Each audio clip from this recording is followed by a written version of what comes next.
Close your eyes and imagine. What if the things in life that cause us the greatest pain, the things that bring us grief, are challenges? Challenges designed to help us grow, to ultimately become what we were always meant to be. We feel like we've been buried, but what if, like a seed, we've been planted? And having been planted, we grow to become a mighty tree. Now, open your eyes. Open your eyes to this way of viewing life. Come with me as we explore your true, infinite, eternal nature. This is Grief to Growth, and I am your host, Brian Smith. Hey there, welcome to another episode of Grief to Growth. Whether you're joining us for the first time or you're a longtime listener, I'm delighted to have you with us. My name is Brian Smith. I'm your host, and this podcast is dedicated to helping you navigate the difficult moments of life, understand our place in the world, and explore the deeper questions of our existence. Today, I'm thrilled to introduce to you Bernadette Thompson. She's the owner of Tell Me Our Story Genealogy and Ancestral Healing. Bernadette is not only a trained genealogist, but also a certified grief and spiritual coach. Her unique approach combines ancestral healing with grief and trauma and understanding, guiding individuals on a profound journey of self-discovery and emotional healing. In today's episode, we're going to go into the fascinating world of ancestral healing. Bernadette will share with us how uncovering our ancestral stories can help open us up to a deeper understanding of who we are. We'll explore the mind, body, and spiritual connections to grief and how beginning a personal journey into our past can actually help us move forward in life. So get ready to discover how compassion, forgiveness, resilience, and wisdom from our ancestors can aid us in overcoming challenges like grief, loss, change, and uncertainty. This is more than a conversation about genealogy, though. It's about healing and connection with our roots to find peace and purpose. So stay tuned afterwards and join us at grieftogrowth.com/community to continue the conversation. And with that, I would like to welcome Bernadette Thompson. Thank you, Brian. I am very happy to be here I feel like I'm one of your listeners. And so I am happy to be sharing my story with them. Well, I'm really glad to have you here today and talk about this, really important topic. We talk all the time here about grief and loss and connections and stuff. We don't talk so much about ancestry and how that impacts us. So what I'd like to talk to you about is, how did you get started on this journey of understanding ancestry? Well, it's very interesting because I didn't set out to become an expert in ancestral healing. And it was really my journey through my own grief and loss that got me headed in that direction. I had always been interested in just family history, and so the genealogy part had started a very long time ago, looking back and helping a lot of other people discover their family trees.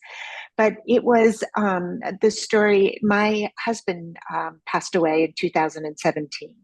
And he came to me in 2013 and said, I have a problem. And his problem was alcoholism. And we knew that he had a problem with alcohol, but I didn't know that this was becoming deeper and deeper. And he truly, the journey from 2013 to 2017 was a struggle for all of us. So I want to say the grieving almost began immediately. Mm-hmm. But where the ancestry comes in is that was always a comfort for me. So as I was going through this really difficult time, continuing to research my ancestors and doing that with others was grounding for me, as things were in upheaval. And also during that time, we were all, myself and my children and my husband, it's a horrible disease. And he I'll say he has a beautiful soul, but he couldn't survive it. And during that time, I was just asking, as we often do when we're in those trauma times in our lives, asking for help, asking for guidance, just asking for spiritual guidance, kind of opening up that way. And my ancestors started to come in and surround me. And so that's part of the what what began as they came. It started with a visitation. I don't know if you're familiar with a visitation, but it's a dream that is much more than a dream. Hmm. And I had a great aunt whose name was Sister Lou. And she came to me this one night. I had been praying, and she came to me and said to me, it was the two of us in this dream. She's holding my hands, and I'm staring, trying not to stare at her, and she's trying to get me to look at it. It was just the two of us, and the room was kind of golden. And she finally gets me to look at her, and she says to me, "We hear your prayers." And after that, I woke up and I realized that all of this ancestral work that I had been doing was a part of this journey, of this grief journey that I was on, and that they were with me. And it made me realize also during this time to kind of go back and continue to want to learn more about my ancestors, because now I knew, as they were hearing me asking for prayers and asking for help, that they were there. And so one of the stories that is really was an important story about how I realized that ancestral healing was a part of our looking back at our ancestors, was my father's story. And my father was, his parents passed away when he was 5 and 6 years old from tuberculosis. So this is way back in the late 20s. And, and so he and his brother were left, they were orphaned. But my grandmother had come from five girls, and two of them stepped in with their husbands and raised the boys. And during that time, they put everything that had to do with their parents, they put it away. So there was no signs um, of their parents, no, pictures, nothing. Mm. And when and that was just, but I didn't know that there was anything other than my father dearly missed his mother. He remembered her the most.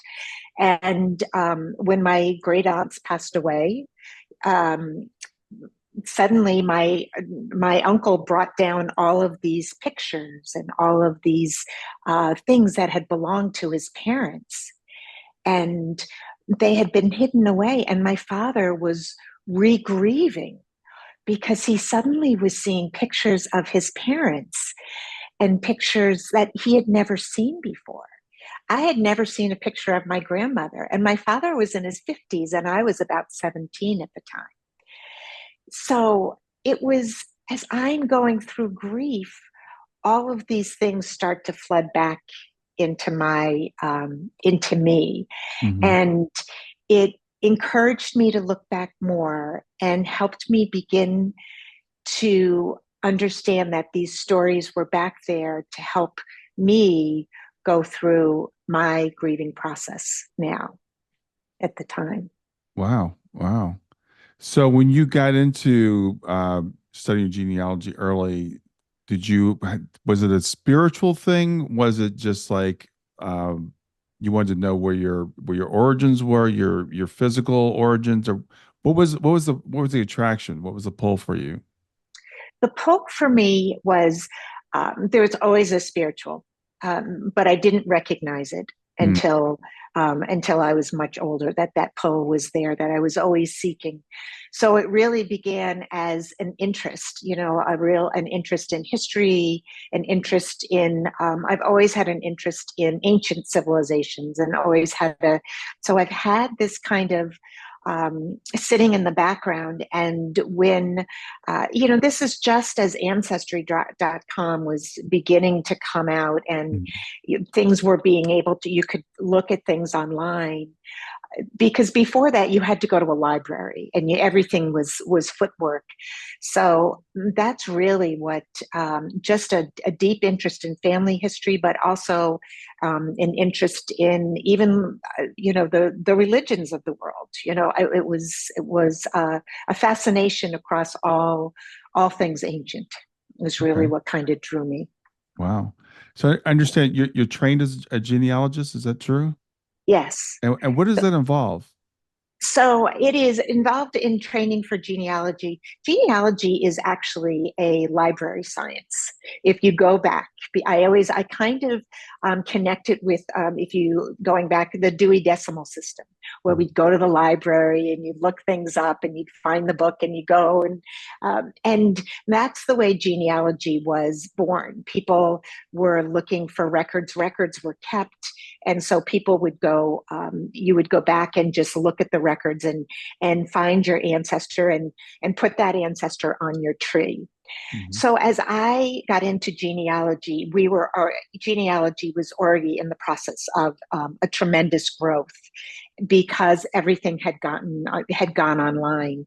And so my training was not only doing it myself, but working with other, taking courses that were offered and other genealogists working together to understand not only to put those names on a tree, but the depth of the stories that were there. And when we discover those stories, it starts to fill in our background. It starts to help us understand where we came from, and it helps us in those times of uncertainty because it's solid ground that you're Mhm. standing on because you're looking at history and you have the papers to tell you, this is my ancestor. I'm connected to this person, and this was their story. So there's so much around it, but that's kind of how the genealogy comes into this whole part of ancestral healing is being able to discover the stories that are there and the amazing connection that we have to those stories.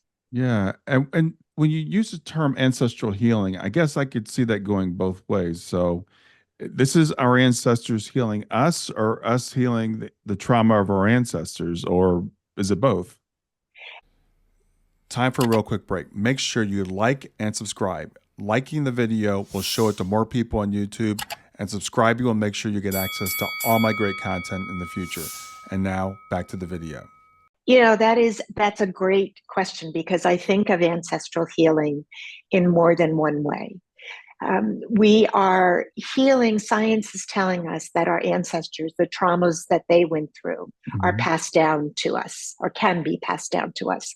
And the way to explain it is it's epigenetics. And what happens to our genes is that they get turned on and off in a specific way. It doesn't change the basis of who we are. It doesn't change how we look or any of those, our general DNA makeup, but it's connected often to our responses and how things are expressed. So if our ancestors had experienced trauma, but that trauma response in them would have become a greater would have come up more often for them. So, particularly if trauma is experienced over and over.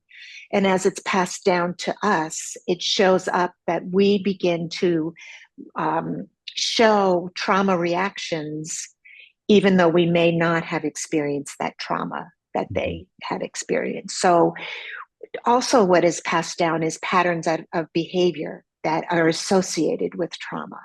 And as when you go through something, and as our ancestors went through something, they would it's all about protecting ourselves and trying to prevent that trauma from being reignited inside us. And so it is a way patterns of behavior show up along with just the ways that we respond, like we see a bear in the woods, to something that is less severe, and our reaction should be a little calmer. And Mhm.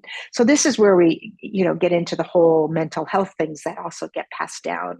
And but the other side of it is the forgiveness that we have and the understanding when we realize, and it's the flip side of the story that I was just telling you. I was really angry when my great aunt when I knew that they had kept all of this from my father, Mhm. because I could see the grief that he was going through again. And so when that happened, as I was going through this process with David and trying to keep my head above water, I started looking back at them, and I started going deeper and deeper and realized that these five little girls, had themselves been orphaned when my great aunt was 10 and the youngest was 1, and their father passed away. They were Irish.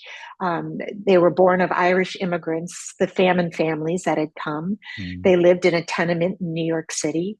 And their mother survived, but the father was gone, and she couldn't provide for the girls. So within several months, the girls were all put in orphanages.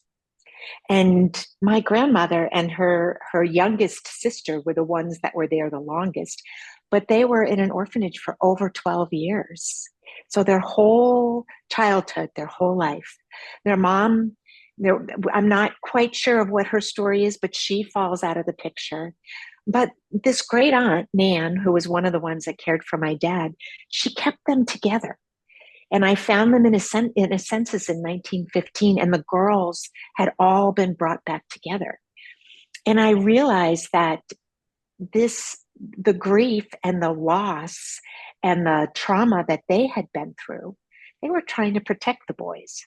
They only knew loss. And so their idea of putting everything away was as protection, not as a way of harming them, but they thought they were helping them heal. Yeah, I think that's a really, really good point. And, being really frank with you, uh, genealogy never interested me in the past because I'm like, who cares what this person's name is that lived in 18 whatever? It's because it was Yeah. just a name on a piece of paper. And my father got really into it. Again, didn't really understand why, but he started tracing our family roots back. And then he finds out we were descended from Thomas Jefferson. But now you start to have some stories come around, and so it's not just names on a piece of paper. Now they become real, real people to you. And that's when to me, it gets more interesting. And then, tying in kind of, piggyback what you're saying about epigenetics, because again, there could be this kind of like, well, so what? There's still people I never knew. But this comes down to us, and science is start figuring it out now. It's not a because we don't know how things work. Scientists are they're pretty much clueless about a lot of things, but they've actually shown that we can experience trauma from our ancestors that we never met and we never had those experiences. Right. We can absolutely. And what it opens up, and this is the metaphysical side of it, it Hmm. opens up our spiritual connection with our ancestors. And one of the things that during my time in the grieving process, I began to open up spiritually. Mm. And as I had said that my great aunt had come to me. I was raised Catholic, Irish Catholic, so not a big surprise out there. But I'm not practicing Catholic, hadn't had any, real anything to do with. But I was watching somebody once, and right during this time, and they talked about using the rosary as a meditation. It was actually John Edward, who is if you're from the East Coast, you might know that he's a medium, and he talked about using it and Mm. as a way of meditating, and he did it before he would read an audience. And so I'm like, I could do that. I remember having that. And I was looking for ways to keep myself settled.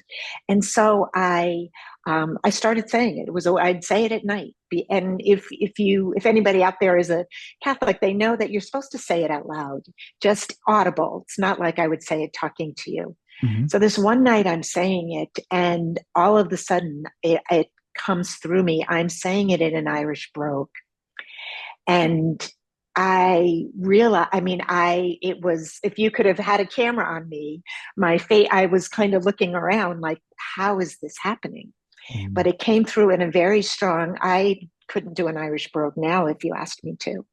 But I realized in that moment that it was one of my Irish ancestors that was coming through and mm, helping me.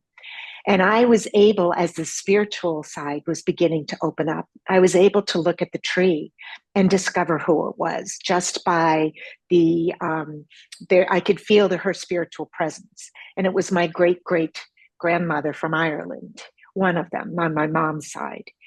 And so the, um, the ancestral healing took on a new understanding, because now I've gone through the genealogy where I'm grounding myself in the true stories, and now I'm opening up to this side where the ancestors are coming in and helping me through through my trauma. And it was during this time, as I'm continuing to help people build their stories, that I began taking them through their ancestral healing and helping them open up to more and know that this was more than just um, putting the names on the tree. mm, And you could see it. I understood trauma because I have a professional background in working with both young and old with trauma mm, and grief. And so I could see their reactions that they were having and patterns of behavior.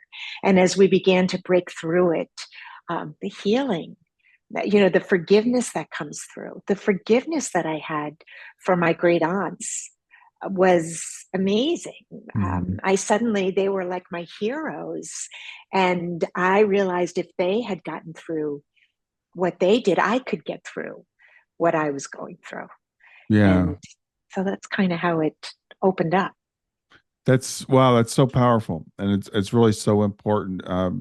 That the idea of understanding what other people have been through gives us the ability to forgive them, or actually to realize that no forgiveness is necessary. I would say it goes even beyond that. But we Right. can look at someone's behavior, and if we don't understand where it's coming from, then we tend to judge them. But if we understand Mm-hmm. where it's coming from, it allows us to have that connection that you have with someone that you might have held something against. And I wonder about what have your experiences like with something like alcoholism? Could Mm-hmm. that be a generational or traumatic response? Yes. I mean, it is definitely generational. David came from a family that had, his father was an alcoholic, his brothers were alcoholics. So it was, and we had always thought, we were always so aware of it that it was like, well, we won't allow this to happen. Mm, It's that, um, and when you look back, you can see, I mean, to be honest, the Irish have, there's a lot of alcoholism in Irish families. And it was, I mean, it is, I think, not only genetic, that it is passed down, but it is also as the experience of what they were going through, where people were self-medicating, as happens even in today. So mhm, I think what is the biggest understanding is that all of that plays part of it, all of it. And when we have a better understanding, when we can see that maybe we have alcoholism in our families, or whatever it is. I mean, as I help people through their stories, there are many different difficult stories that people encounter and are hard for them to hear. yeah. And helping them heal through those difficult stories is also, it strengthens people. It really does. And um, and it, for me, grief has been something I've been able to grow through, which when I first was going through it, we all know that grief hits you, and it will never leave you. But there are ways um, to grow through it and Mm, to allow ourselves. We don't have to leave it behind, and we don't have to carry it all the time. We can put it down, mm, uh, and that's truly what doing some of this work helps people do, is to put down what they've been carrying and know that there's more out there for us. Those of us who have experienced great loss and trauma and grief, that we can, they are, and our ancestors, all of those who are on the other side, want us to live out our lives with, a lot of, in a life that we would love, and so. Yeah, I love how you've combined this with the metaphysical, a term you used earlier, and a term that I'm increasingly embracing because I think it makes so much more sense. I mean, the physical sciences are great; they're important, and we talked a little bit about epigenetics. I mean, we've known about genetics for a very long time. We've thought of genetics as being kind of hard coded, right? It's like, okay, I've got this trait, nothing can be done about it. I'm going to pass it to my children. It's just this is the way genetics go. But epigenetics, as I understand it, and correct me if I'm wrong, it's kind of like these things get turned on and they can be, we do have control over it. So it's like a good news, bad news thing. It's like if I have Yes. this trait, if I have this thing that's going on, it doesn't mean I'm doomed to have this forever. I can understand it and I can in a way heal it. You you are absolutely correct, Brian. And then, so as somebody, I was just working with somebody, and they asked that exact question. So if I've had a gene passed down that is has maybe has resulted in some mental health issues for some family members, does that mean that it's going to be continued to be passed down, and that's that we have to deal with this? And Hmm. the answer is no, because as we uncover these things and as we begin to understand why this change happened in the first place, that connection and that reaction on that for that particular gene can be switched off or switched on, whichever, as it gets passed down from us. And science actually used it. It is the looking at the descendants of the Holocaust, was because it was a group of people that they could study in a very short amount of time. And so they Hmm. used that group, and that's where a lot of this science came forward. But us understanding gives us a way of, it helps us heal. And Hmm. we start to say, okay, I get why this scarcity um, came down to me, and why that's, or I get why this trauma reaction came down. And I could certainly look back through my family and see those things that had been passed down. Hmm. So, Yeah, it's fascinating because it does open up a whole thing for us in terms of I think hope. I tell my wife every family is strange. It's like we look at other people's family, we think they're normal. It's like no, we all have weirdness in our families. We all have these things. In my family, there's a history of like anxiety, very very nervous kind of people and stuff, and but when we can understand where that came from, we can start to right. break those patterns. We don't Yes. have to live that way. And I think that's a really wonderful thing that comes out of the work that you're doing, that we can understand. We can again, and I've even heard this concept, and we kind of touched on it earlier, but I like to maybe go into it deeper because I know our ancestors want to be here and help us, but I've also heard that we can heal them. We can heal their trauma. Have you heard anything about that? Well, we can, because they are working with us, and their trauma, it's kind of, when they see us healing, it is healing for them. So Hmm. it is opening up the whole line. And when we think of it, I don't think of it this way anymore, but I used to think that I'm reaching back, so, and understanding, so to heal now and then be able to move forward. But it's Hmm. really a circle. Right. And so I think that um, we can heal, we can help them heal, because metaphysically, there, if we talk in that, there truly isn't time. Time is something that Right. we, so in that sense, it is absolutely something, because we can help them understand what it was that was causing, the our ancestors had their ancestors passing things down to them. So Hmm. this has been something that's been going on for thousands of years. It just looks different, and it's easiest for us to go back several generations and see it. but knowing with the knowledge that even if we can't understand or see directly what the trauma has been passed down before that, we know it's there.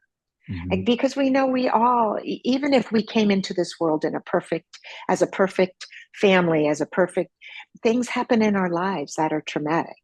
And whether it is a horrible hurricane that hits, or if it is, loss, some grief and things. So all kinds of things affect us even in this lifetime. And but being able to share that with our kids can also help them. Yeah, well, we're getting into some pretty deep topics here, but that's the nature of reality, and that's why I brought that up to you because I read a series of books by a woman named Frances Key, and they're called The Team. And this book, her mother is passed in the spirit, and she's channeling this stuff to her daughter Frances, and she talks about this idea of like being able to time doesn't move just forward, and physicists are even telling us that this, but they're like, we don't understand why it looks like time only moves forward because it should flow either way, and we're getting more and more information from the other side that says there is no time, so it's kind of an illusion, so we can in a sense change the past. I don't understand how that works, but that's what I've been told. Yeah. And I think it is so wonderful that we are trying to start talking about these things. I agree. It is hard to understand. And because we have, we just have this linear, we've kind of been taught our whole lives that it's just linear. Hmm. And if you can't go back and fix that, I mean, that's really what, don't cry over spilt milk, Right. those types of things that we've just been told our whole lives. But I think the spiritual opening that I have had. And now I am actually guided. I have a spirit guide that is with me, that helps me through. Um, Hmm. but it is through that I feel that I can be of service, so much more service to others, helping them realize that I feel like I'm an accidental spiritual person. Not it wasn't. I had always wanted or understood that there was more to life. Hmm. Um, but going through this whole process, I've begun to understand not only how we can connect with our ancestors, but that we also can connect to the other side, and that there are ways that we can build that connection. And it doesn't happen. Our ancestors and our spirit guides want to connect with us in a language that we understand. And you and I have talked how your daughter sends you signs, and signs are definitely one way of hearing from them. Hmm. But it is, yeah. There's just I think that starting to delve into this is the best gift for humanity, and I think the more of us that share our experience and understand that um, there is more to learn, it's just powerful. Yeah, there is so much to learn, and as I said, for me, starting to understand some of these concepts, I don't feel like I'm ever alone anymore because I feel like there's always a bunch of people with me. As the Bible says, a great cloud of witnesses.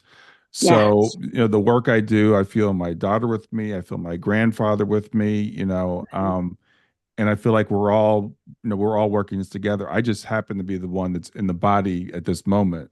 right. But it's more like it's all a team effort. So as you talk about, your great aunts and your great great grandmother and all these people, they're not gone. I think that traditional, it's like, well, they're gone and it's our time. It's like, no, we're just it's our time to be in the seat here right now, but they're still with Right. us and we're still all working together.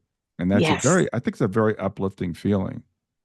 it is. It is incredibly uplifting because I know that when even from that first visitation, when I woke up that morning, I realized that they were with me, and I felt like, okay, I'm not alone.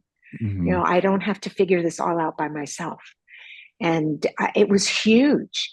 It was huge because I still had time before he passed away, and so many things that difficult things that happened between 2013 and 2017. And so, knowing that they were there, and when I found out he had passed, having just knowing I was surrounded, and that he was there. I mean, I heard from him, pretty quickly after. Oh, really? What'd you hear from him? So he showed up. He showed up as a crow, which is, sometimes they'll show up.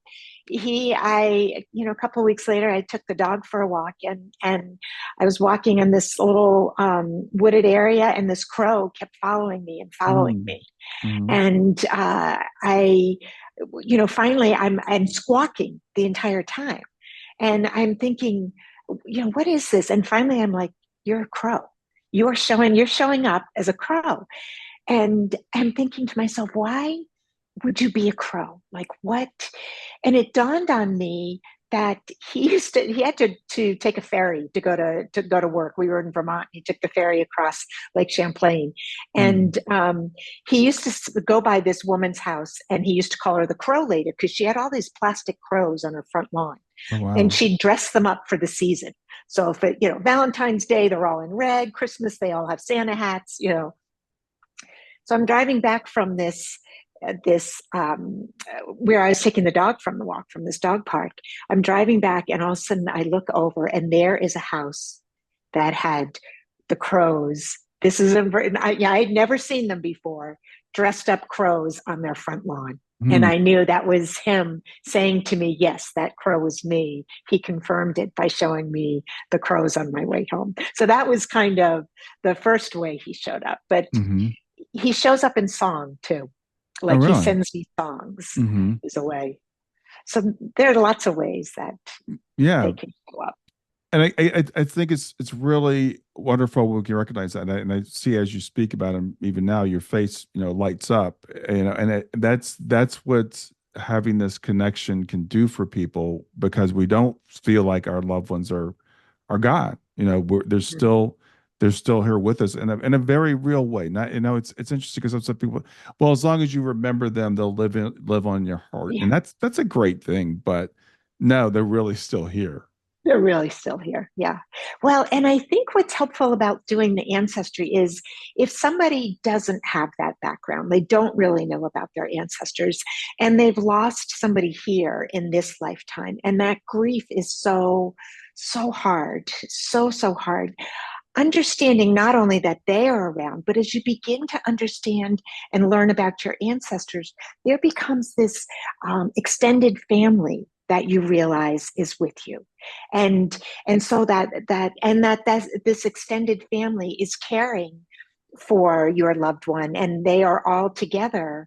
It opens it up in a way that it takes the focus off the paralyzing grief that when you're just staring at that Hmm. one life that you're so desperately missing, and one person that you are truly grieving. So I've helped people go through these journeys, and it's surprising how transformational that they can be. Have you felt that it's, or have you felt that it's given you a sense of purpose, also a sense of like, or mission or something like that, from having this perspective? It has definitely changed my perspective. As I said earlier, I worked with middle school students that had trauma and helped them. I did behavior plans for them. I also have worked in elder care, and actually, I am trained from the University of Vermont as an end of life doula. So I've done all of that work around grief and trauma, but Mhm. it was this ancestral healing wave that came to me, and the spiritual opening, that I realized that there's this group of people that I feel called to share this with.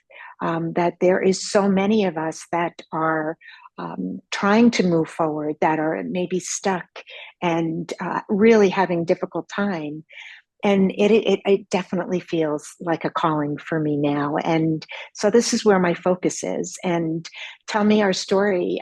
It comes from the point of view of the child asking the parent, tell me our story. What is our story? And it's just so helpful to share that and pass it down. Okay, so that's I was going to ask you. So tell me our story is the point of view of the child saying to the parent, tell me Yeah. about where we came from, who we are, those types of things. Right. And so when we can't ask because our parents are gone or our grandparents are gone, that's where the genealogy can come in. And many Hmm. people talk about ancestral healing strictly in an energy work. And Hmm. I don't want to dismiss that because there is a lot of energy work where there are people who have spiritual connections and they can feel the energy of the ancestors and kind of do some healing that way. Hmm. And mine does happen, but it starts with more of the solid ground, and then as the ancestors come in, they are definitely around to help the healing as well. But Hmm. I just wanted to, I had forgotten to mention that earlier, that a lot of people have heard of ancestral healing, but they've heard of it in the same way as Reiki. Like if you're doing that, Right. it's a spiritual, very powerful. It can Hmm. be very powerful, but this is a different way of understanding and understanding how ancestral healing can help. Yeah. So if someone were to come to you, how do you begin working with someone? So is it doing the actual genealogy, getting on ancestry.com, or how does it work? Yeah, it actually is, unless Okay. they already, but I do it. If somebody came to me and they already had their ancestry done, I would look in and help them find the stories. Because many times, as I said, Dewey Decimal System, it is names on a tree and they don't really have the stories that are attached. And Hmm. the records and documents hold so many, there's so much out there.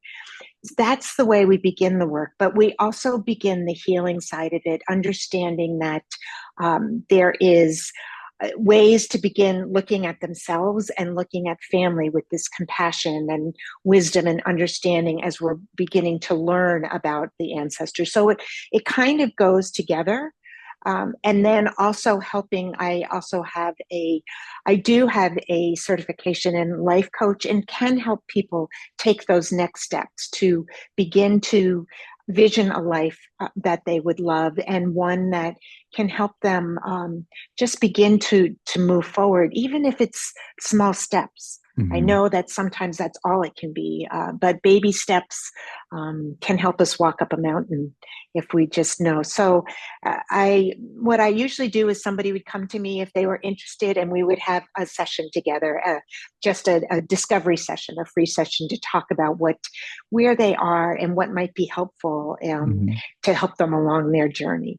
And so that's usually how I begin. But I try and be that it's comprehensive because it's so important to know the past. And if somebody doesn't know the past, I have the skills, the genealogy skills to go back and to help them build that tree and discover that family that they may not know is there.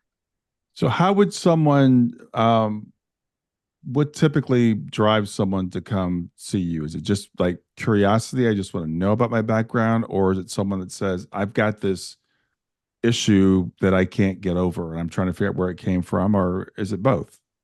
It is both, but it is becoming more as people hear more about the ancestral healing side, that they have often a curiosity. But curiosity is usually backed up by some type of um, trauma or grief or something in their background that's kind of pushing them in that direction. Like, I have this desire to know more and I don't really know why. Mm. And because we often, it's back there, and whether we really recognize that it's back there or not, it's still there. So it is. So that's why I do try and speak as much as I can, because it's when somebody hears me, they can understand more of what going through this would do for them. Hmm. Well, the thing is, we all have ancestors. We all came from somewhere. And again, I'm thinking about myself when I was younger and my father was doing stuff. I'm like, who cares? I mean, why do you, I mean, I know my grandparents, okay, fine, but beyond that, why do I even care? This is many, many years ago, but now I'm understanding that we're all a lot more connected than we think we are.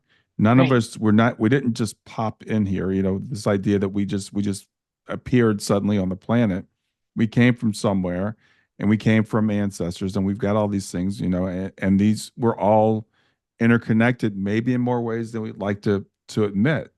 Um, but understanding our own behavior, I think, can even help us. We talked about forgiveness earlier, to forgive ourselves. Yeah. Yeah. And and I will say too, it's funny. Our ancestors, the ones that are there wanting to really heal you, they guide me. I get directed when I'm doing Mm. somebody's ancestry towards uh, towards a certain line, a certain lineage of Mm. the because in we all one of the reasons why people feel like why do I care because it's and so on and so on. There are so many of them. Hmm. Why would I want to? But as you look back, I know that the connection with Thomas Jefferson, there's an importance. I can feel spiritually feel that importance of that line in in your lineage, and I know there are other important lines, but Hmm. it is interesting that these ancestors will direct us. And the other thing that popped up when you were just saying that is we also some people believe this isn't our first rodeo and won't be our last, and that we have past lives. And many of our ancestors are connected to those lives, but some of the ancestors that we may be connected to may be from a different life, a past life too. That is, so there's a lot in there. Yeah, there is, and I think increasingly the idea of reincarnation in the West is becoming more and more common. A few years ago, decades ago, people look at you like, what are you talking about? And now it's almost like, at least the circles I'm in, it's pretty much accepted. Yeah. Mediums tell us this. People who've had near death, experiences tell us this. So how it actually works, again, we don't know. But I don't think this is our first rodeo. And Hmm. so again, understanding all these connections and understand that we're multi-dimensional beings, and the more we understand this, the more I think we can find our place in the world. And Hmm. it's really interesting to me. There is this such an epidemic of loneliness in the United States now, and but also in the world in general. People feel kind of lost. In a lot of cases, they feel like they're without purpose. They're like, they're not feeling those connections. And as I said, I really don't feel alone anymore, ever, because I've always got my daughter with me and my grandfather and my uncles and all those people, and I carry them with me, and I know that you feel the same thing, and Hmm. I think that's the way it's meant to be when we're here. We're not meant to be so lonely. No, no. And I think that's the probably the thing that I'm hoping opens up even more that the veil, everybody talks about the veil, but the veil is very thin and we have a tendency to think so far away. But we can really feel them. And there are ways I try and help people to understand, when you get that spirit chill or you have that, oh, I think that might be a sign. Oh, no, it's not a sign. Those types of things, that there are ways to begin to confirm that you are connecting. And it takes away that that loneliness. So you start having conversations with them when there's nobody in the you Yeah. do, they're like, all right, this is what I'm doing today, can you help me out?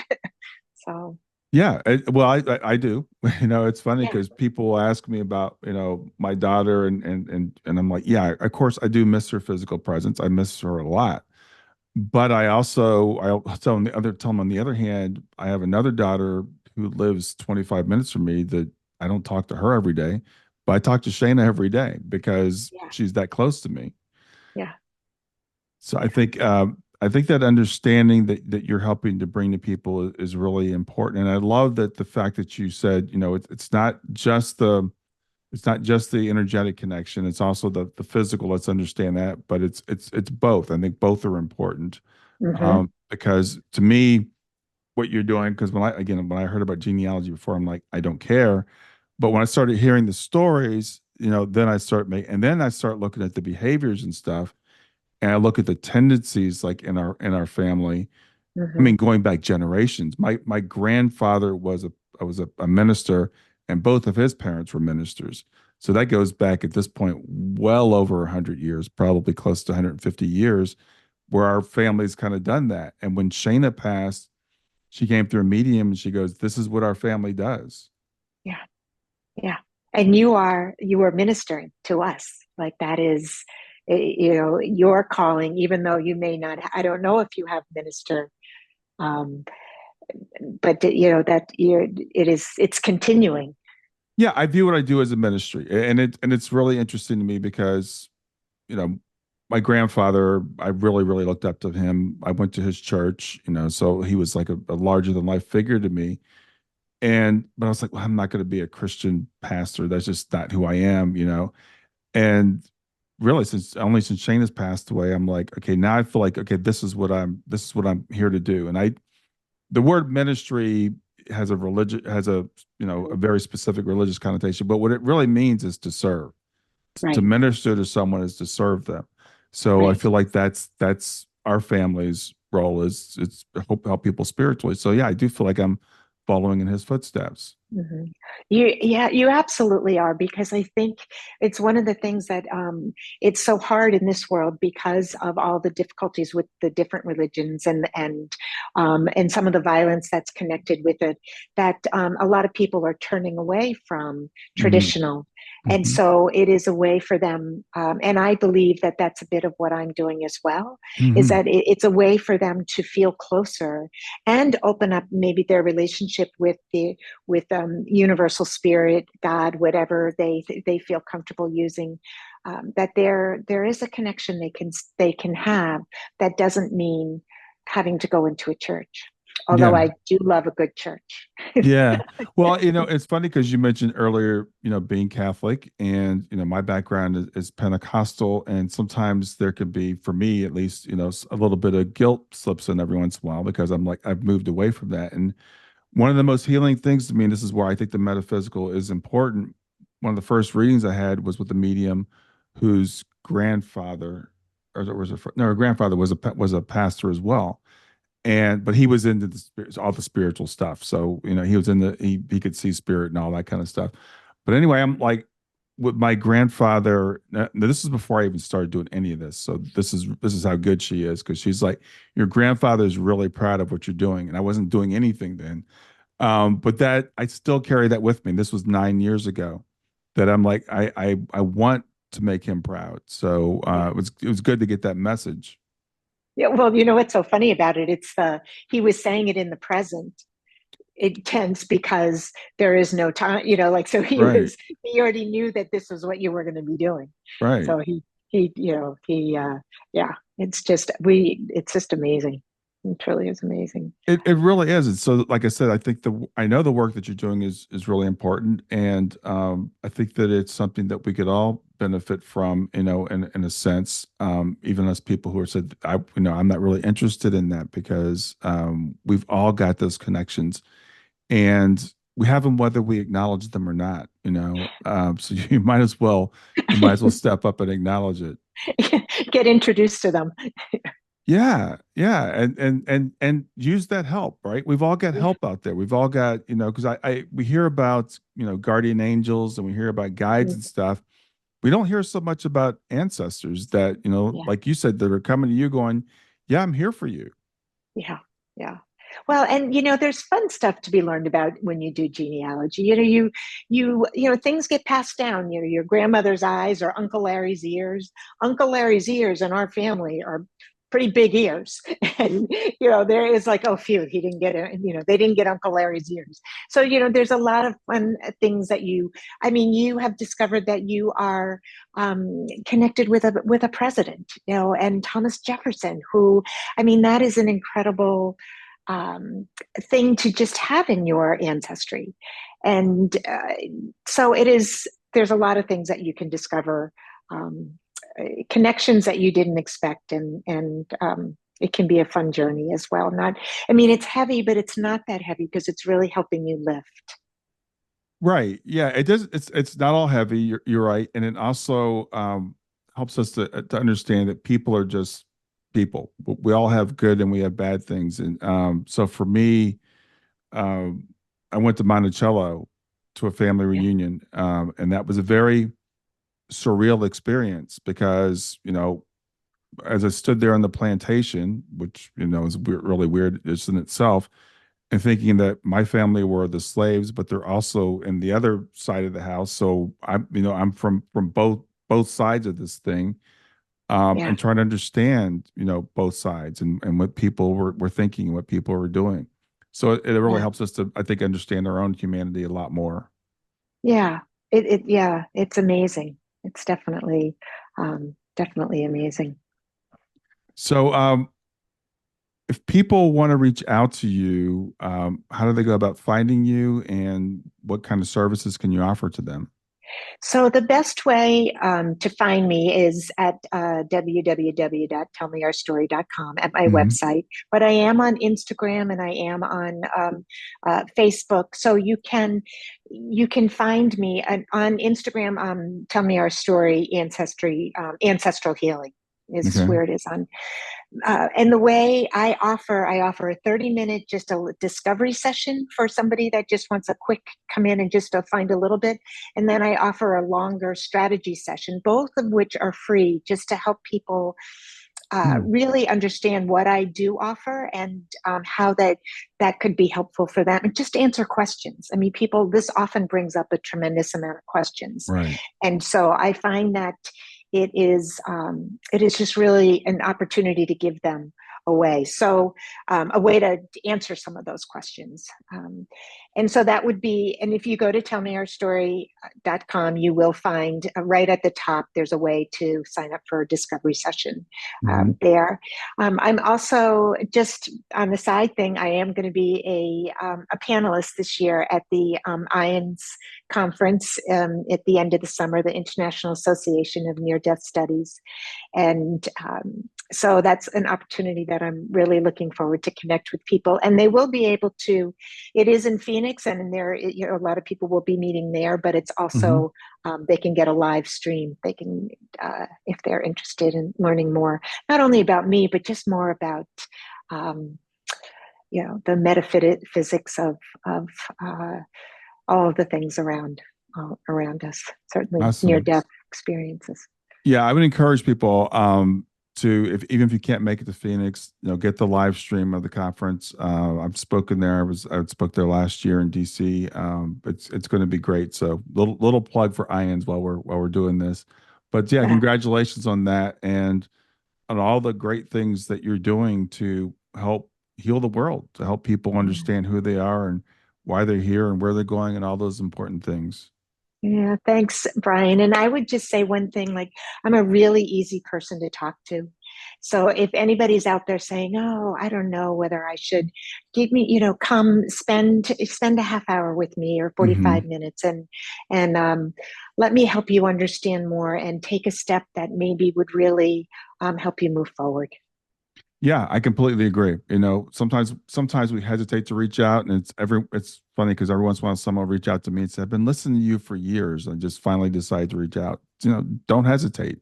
Yeah. If you have an interest, reach out to Bernadette, and take advantage of your generous offer, and you might find there's something that you need to know. And I also just want to encourage people, because this has been a struggle for me.